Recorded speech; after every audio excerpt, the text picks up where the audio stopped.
우리 39절과 41절 말씀인데 여자의 말이 증언하므로 그 동네 중에 많은 사마리아인이 예수를 믿는지라. 예수의 말씀으로 말미암아 믿는 자가 더욱 많아. 39절 말씀에서는 사마리아 여인이 예수님을 만나고 나서 자기 동네에 뛰어가서 내가 이러이러한 사람을 만났다. 그랬더니 사마리아인이 예수님을 믿었더라 라는 표현을 해요. 그리고 나서 이제 사마리아 사람들이 예수님을 초청을 했어요.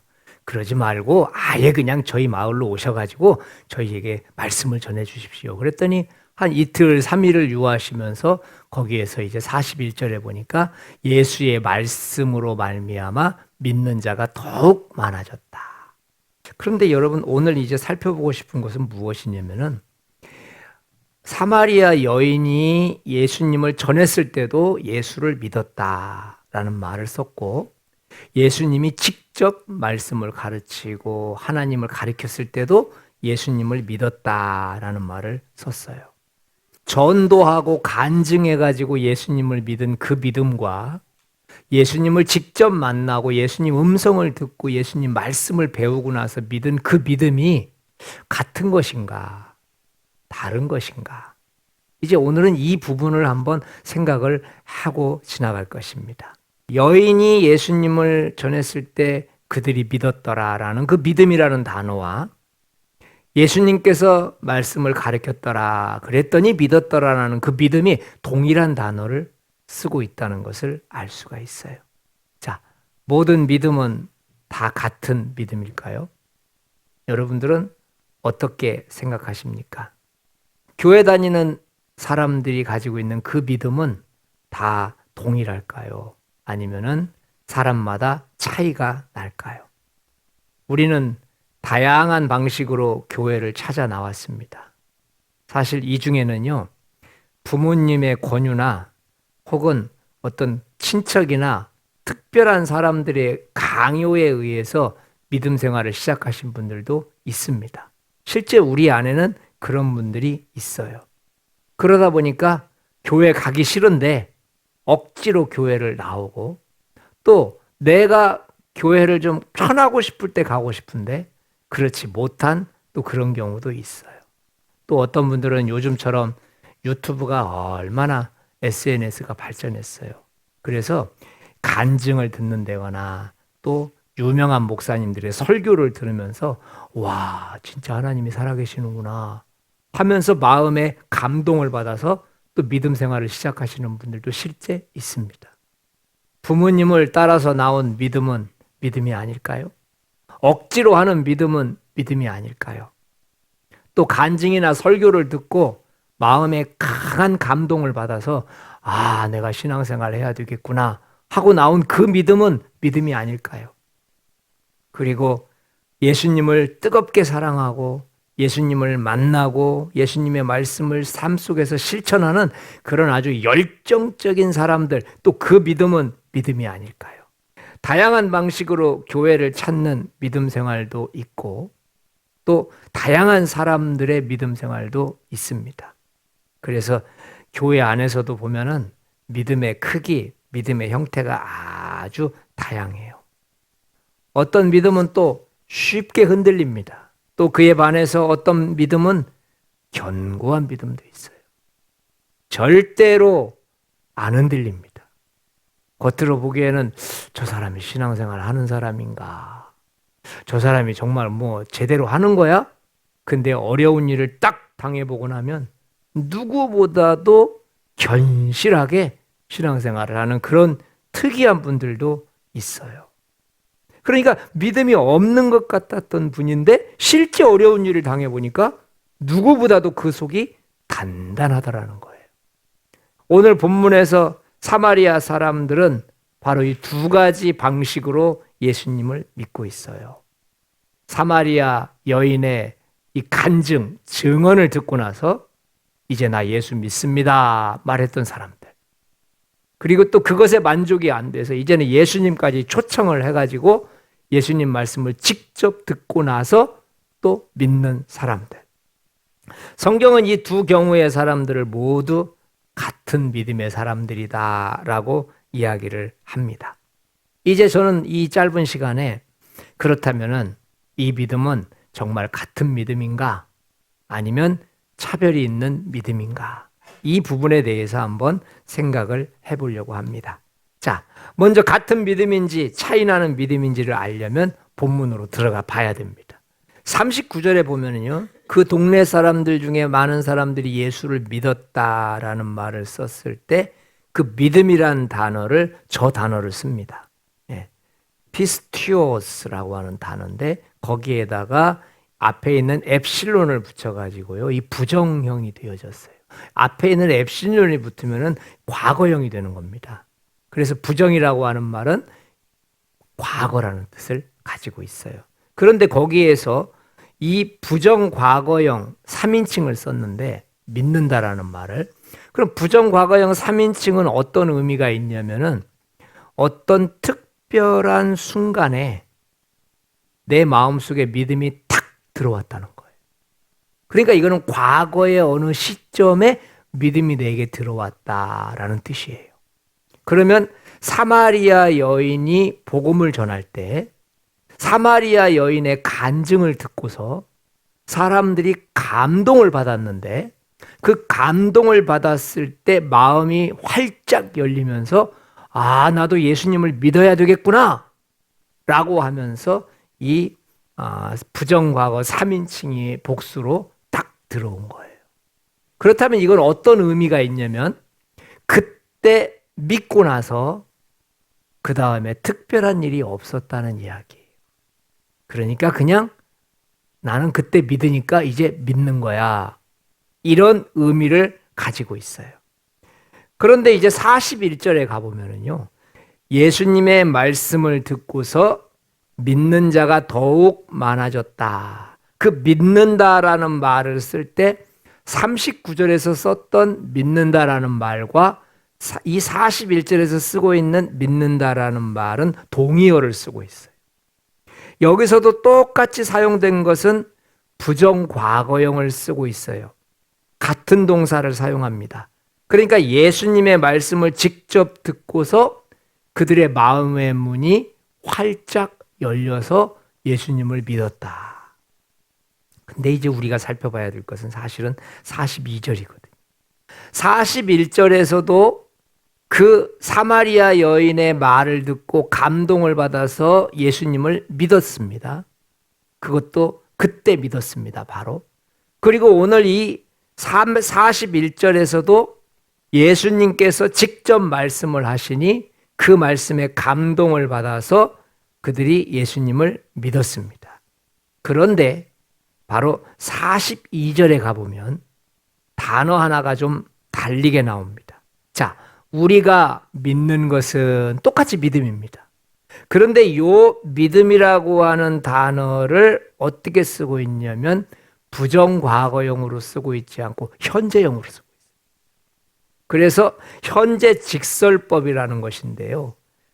지금 예수님을 믿고 내 마음이 활짝 열려서 그 믿음 상태가 현재까지 계속 지속되고 있다라는 뜻이에요. 그렇다면 믿음은 분명하게 다르다는 것을 알 수 있어요. 한번 예수님 믿은 것으로 끝나서 그냥 특별한 성장이 없이 멈춰 있는 믿음이 있는가 하면 오늘 이 42절 말씀과 같이 그때 예수님을 만나고 예수님을 믿고 나서 계속해서 예수님과 함께 교제하고 예수님과 함께 교통하면서 지금 예수님 앞에서 신앙이 지속되고 있는 상태의 믿음도 있다는 겁니다. 오늘 저는 이 시간에 여러분과 저의 믿음이 어떤 믿음인가라는 것을 한번 생각을 해봐야 돼요. 종합해 본 겁니다. 여인의 간증으로 믿었습니다 라고 하는 단어는 저렇게 부정과거를 쓰고 있어요. 예수님 말씀 듣고 나서 믿었습니다 라고 하는 것도 부정과거를 쓰고 있어요. 그런데 차이점이 하나가 있다면 여인의 말을 듣고 예수님을 믿은 사람들은 듣고 믿은 것으로 끝났어요. 나 믿어. 이렇게. 그런데 예수님을 직접 만나서 예수님의 말씀을 듣고 믿은 사람들은 계속적으로 신앙이 견고해지고 지속되어지면서 확고해지더라는 거죠. 여러분, 우리들도 이 두 부류의 믿음 중에 하나입니다. 사람은 똑같이 예수님을 믿고 똑같이 신앙생활을 하고 있는 것 같지만 우리는 일시적인 믿음을 가지고 그냥 습관적으로 계속해서 믿는 경우가 허다합니다. 그런데 어떤 부류의 사람들은요, 예수님을 만나서 예수님의 말씀을 통해서 내 자신이 직접 교육을 받습니다.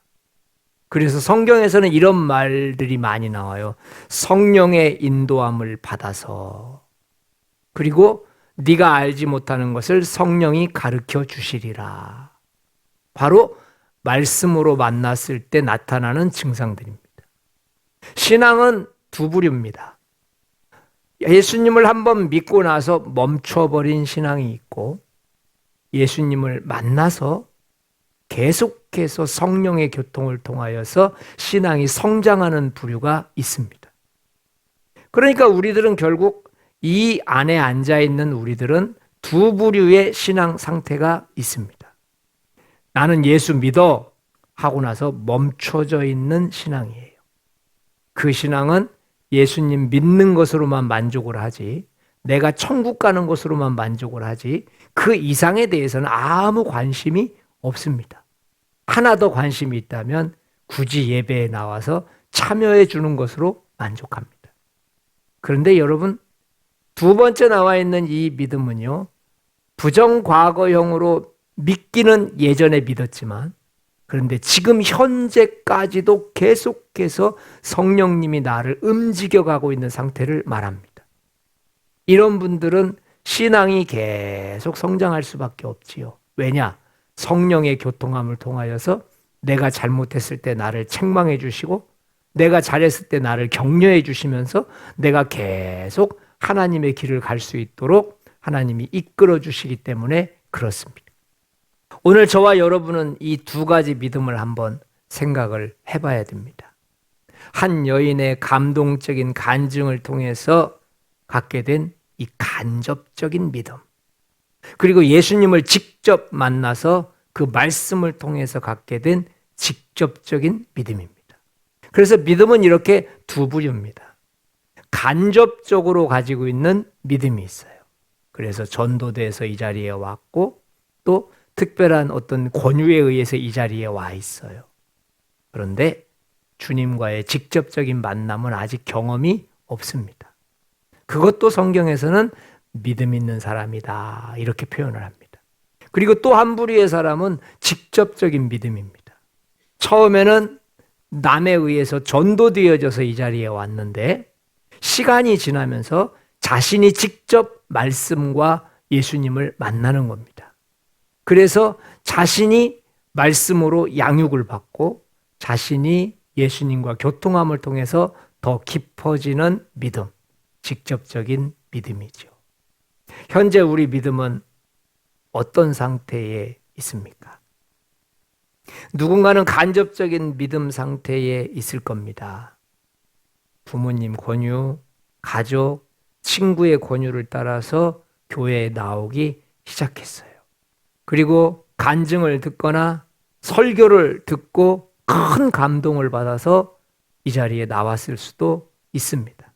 그런데 그거 이상은 없습니다. 그런데 이제 이 믿음 단계에서 간접적인 믿음이 가지고 있는 단점이 무엇이냐면 평화롭고 화평스러울 때는 누구보다도 믿음 생활을 잘해요.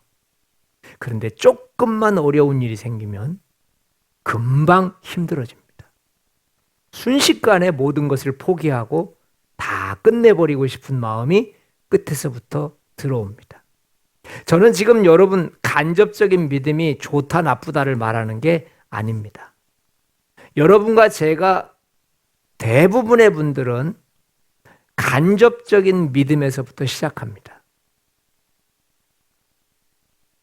어머니 뱃속에서부터 성령 충만한 세례 요한, 예수님 같은 경우가 아니고서야 우리는 모두가 다 전도를 받고 다른 사람의 말을 통해서 예수님을 믿게 되지요. 그래서 우리는 전부가 다 태반이 간접적인 믿음을 가졌어요. 그러니까 이 간접적인 믿음이 나쁘다라는 말을 지금 하고 있는 것이 아닙니다. 다만 그 간접적인 믿음이 그 자리에 머물러 있으면 안 된다는 것을 말씀드리는 거예요. 그 다음에 우리들은 또 예수님을 직접 만나서 말씀을 듣는 직접적인 믿음을 가진 사람들도 실제 이 자리에 있습니다. 신앙의 성숙은 신앙생활을 오래 했기 때문에 생기는 것이 아니고 말씀을 만나야 생기는 거예요. 여러분, 말씀을 우리가 양식이라고 하잖아요. 양식. 양식이라고 쓰는 이유는 무엇이냐면 먹어야 성장한다는 거예요. 그러니까 말씀을 먹지 못하고 종교 생활을 한다거나 교회에 왔다 갔다 한다거나 특별한 것에 대해서 관심이 없으면 우리는 사실은 신앙생활은 오래 한 것이 되지만 신앙의 성장은 이루어지기 어려워요. 그래서 신앙의 성장은 절대적으로 예수님과의 만남을 통해서만 이루어집니다. 여러분과 저에게 이 만남이 반드시 누구에게나 있어야 된다는 것을 믿으시기 바랍니다. 우리는 오늘 이 시간이 짧은 말씀을 들으면서 우리 속에 결심을 해야 돼요. 그리고 내가 누구인가를 알아야 돼요. 나는 그냥 교회 등록하고 나서 그 상태가 계속 유지되고 있는 거구나. 나는 특별하게 기도했을 때 응답을 받는다거나 말씀을 그대로 받으면서 성령이 충만해진다거나 혹은 설교 시간에 내가 그 말씀대로 살아본 적이 한 번도 없구나. 그것이 자기의 현실입니다. 그러니까 이 간접적인 믿음을 가지고 있는 분들은 오늘 이 시간 내가 서 있는 자리는 간접적인 믿음이구나 라는 걸 인정하는 게 아주 중요해요. 그리고 어떤 분들은요 정말로 예수님 만난 분들이 있어요.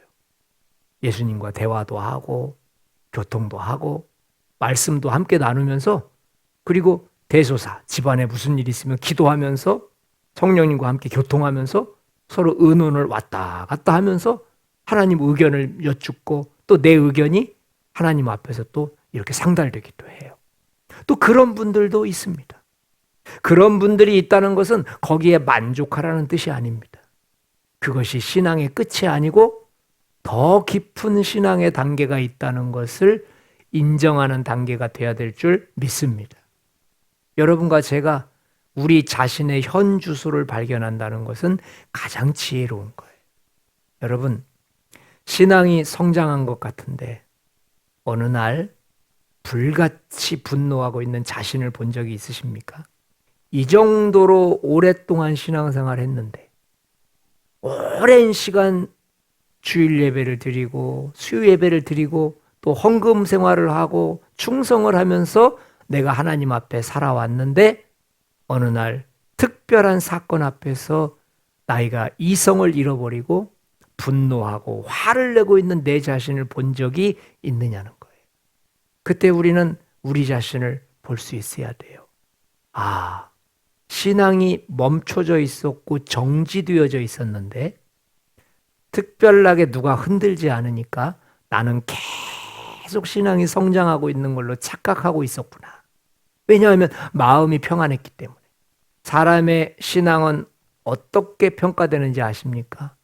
흔들어 보면 압니다. 내가 누구인지, 내가 어떤 믿음을 가진 사람인지, 내가 지금까지 몇 년 동안 신앙생활을 해서 어떤 식의 가치 있는 신앙생활을 했는지는요, 잡고 흔들어 보면 압니다. 그래서 주님께서는 환난을 당할 때, 고난을 당할 때, 어려운 일을 당했을 때 항상 하나님을 믿고 붙들으라고 말씀하시는 줄 믿습니다. 우리들은 지금 우리의 현 주소를 한번 볼 수 있기를 바라요. 간접적인 믿음에서 직접적인 믿음으로 나아가기 위해서 저는 여러분들에게 세 가지를 권유드리고 싶어요. 첫 번째는요, 자신이 직접 기도 응답을 받는 경험을 해보시라는 거예요. 기도를 하지만 말고 그 기도한 것에 대해서 직접 응답을 받아보는 경험이 필요해요. 그러면 아주 신앙이 깊어집니다. 그리고 두 번째 권면은요, 말씀을 직접 읽고 말씀을 묵상한 후에 내 삶 속에서 직접 실천 한번 해보세요. 말씀을 묵상하고 말씀을 읽었으면 은혜 받았어. 거기서 끝나는 게 아니고 한번 그 말씀을 가지고 일주일 동안 내 삶 속에다가 사람들에다가 그대로 한번 실천을 해보세요. 그리고 세 번째 권면은요, 어려운 일을 당했을 때, 환경이 갑자기 어려워졌을 때 의도적으로 하나님을 더욱 신뢰하는 습관을 한번 길러보세요. 의도적인 겁니다. 나는 반드시 이겨낼 거야. 나는 반드시 변하지 않는 믿음으로 승리할 거야. 의도적으로 자기 자신을 추스리면서 한번 그때의 환난을 이겨보십시오. 이런 일들을 통하여서 우리는 소극적인 믿음이었던 사람이, 그리고 간접적인 믿음이었던 사람이 정말로 하나님을 경험하게 되는 직접적인 믿음으로 바뀔 수 있다는 것을 믿으시기 바랍니다. 사랑하는 성도 여러분, 이제 우리는 간접적인 믿음에 머물러 있으면 안 됩니다. 평안할 때 유지될 수 있고 어려움을 당하면 쉽게 무너져 버리는 그런 간접적인 믿음. 이런 믿음은 여러분과 제가 아무리 오랜 시간 신앙생활을 해도 우리 자신을 성장시킬 수 없어요. 직접적인 믿음이 필요합니다. 내가 직접 두 손 두 팔 걷어붙이고 하나님을 경험하는 겁니다. 정말로 하나님의 살아계심을 내 몸으로 경험하는 거예요. 그래서 기도 생활을 통해서 하나님을 경험해야 돼요. 말씀 생활을 통해서 정말 삶 속에서도 그렇게 한번 살아봐야 돼요. 신앙을 지식으로만 알고 있지 말고 정말 행동으로 한번 삶 속에서 그렇게 살아봐야 돼요. 어려운 일을 만났을 때 포기하지 말고 내 믿음이 정말로 성장할 수 있도록 그 어려운 일을 하나님 방법으로 한번 대처해 보세요. 만약에 소극적인 신앙 그리고 간접적인 신앙에서 성장하기를 멈춘다면 우리는 두 가지 증상이 나타날 거예요. 첫 번째는요, 요령을 피우게 돼요. 그리고 두 번째는 자기 합리화를 합니다. 어때요? 우리 신앙생활 하면서 그런 거 많이 하죠? 신앙생활에서 요령이 뭔지 아세요? 기도해야 되는데 기도를 안 해요. 예배에 참여해야 되는데 예배를 참여 안 해요. 지금 말씀을 보면서 이겨내야 되는데 말씀을 도외시해요. 이게 여러분 등한히 여기는 거예요. 간증만 듣고 남의 이야기만 듣고 예수님을 믿기 시작하게 되어지면 우리들도 모르는 사이에 게으름이 찾아오고 등한시 되어짐이 찾아올 수밖에 없다는 거예요. 신앙생활은 가장 성령이 충만했을 때 보면 알아요. 주님이 무엇을 원하시는지. 충만했을 때는요, 모두가 다 열심입니다. 왜 열심일까요? 주님이 원하시는 게 열심이기 때문이에요. 주님이 원하시는 게 충성스러운 헌신이기 때문이에요. 그런데 그렇지 못할 때는 전부가 다 뒷자리로 가 있습니다. 그래서 소극적이고 마지못해 하는 것 같고, 그리고 무슨 일을 하든지 간에 구태의연하게 하고, 일을 할 때 적극적인 자세가 다 사라져버려요. 한마디로 시험 들었다고 말하죠. 정말 이 간접적인 신앙, 말로만 듣던 예수가 아닌 이 사마리아 사람들처럼 내가 예전에는 너의 말로만 예수님을 믿었지만 이제 우리가 그분을 직접 만났으니 이제는 나 스스로가 예수님을 믿노라. 이런 고백을 할 수 있는 시간이 돼야 될 줄 믿습니다. 우리는 지금 나의 신앙을 탓하자고 이런 말씀 드리는 거 아닙니다. 여러분 신앙이 잘못됐다고 지금 책망하는 것도 아닙니다. 중요한 것은 그 자리에 멈춰 계시면 안 된다는 거예요. 우리 이 시간 찬양 한 곡 하면서요, 함께 또 기도로 나아가도록 하죠.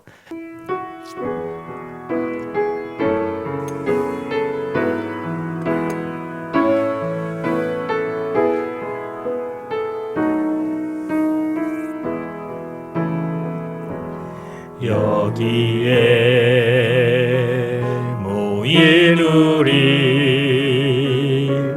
주의 은총 받은 자여라. 주께서 이 자리에 함께 계심을 아노라. 언제나 주님만을 찬양하며 따라가리니 시험을 당할 때도 함께 계심을 믿노라. 이 믿음 더욱 굳세라. 주가 지켜주신다. 어두운 밤에도 주의 밝은 믿음 도하여 주신다. 우리 이 시간에 합심 기도를 좀 했으면 해요. 첫 번째는요, 나는 내가 지금 어떤 믿음인지 알고 있는가? 혹시 간접적인 믿음은 아닌가? 그냥 어찌됐든 전도돼서 오긴 했는데 거기서 끝난 거 아닌가? 아니면 나는 직접적으로 주님 만나본 적이 있는가? 한번 나의 현 주소를 짚어보고 나서 그 다음에 두 번째는요, 그럼 이제 여기에 머물러 있으면 안 돼요. 한 발 앞으로 나가야죠. 결심도 하고 이제 실천해야죠. 우리 한번 내 자신만을 위해서 함께 기도하도록 하겠습니다. 기도합니다. 사랑의 하나님, 나의 믿음의 현 주소를 알고 싶습니다.